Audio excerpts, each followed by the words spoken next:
Bollywood star heroine Deepika Padukone dedication చూస్తే ఎవరైనా salute చేయాల్సిందే.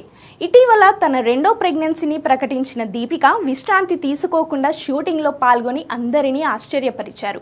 షారుఖ్ ఖాన్ హీరోగా నటిస్తున్న లేటెస్ట్ మూవీ కింగ్ కోసం ఆమె ఏకంగా సౌత్ ఆఫ్రికాలోని కేప్ టౌన్ వెళ్లారు.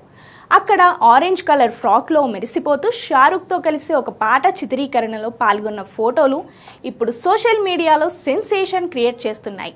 కేవలం పాటలే కాదు, ఈ సినిమాలో కొన్ని కీలకమైన యాక్షన్ సీన్స్లో కూడా దీపిక నటించబోతుండటం విశేషం.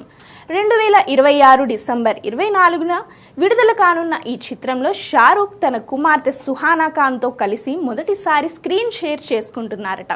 60 ఏళ్ల వయసులోనూ షారుఖ్ స్టైల్, ప్రెగ్నెన్సీలోనూ దీపిక డెడికేషన్ చూస్తుంటే కింగ్ సినిమా బాక్సాఫీస్ వద్ద రికార్డులు సృష్టించడం ఖాయమనిపిస్తోంది. 2018లో పెళ్లి చేసుకున్న దీపికా రణ్వీర్ జంటకు ఇప్పటికే దువా అనే పాప ఉంది. ఇప్పుడు రెండో చిన్నారి రాక కోసం సిద్ధమవుతూనే ప్రొఫెషన్ పట్ల ఆమె చూపుతున్న ఈ నిబద్ధత నిజంగా గ్రేట్ కదా.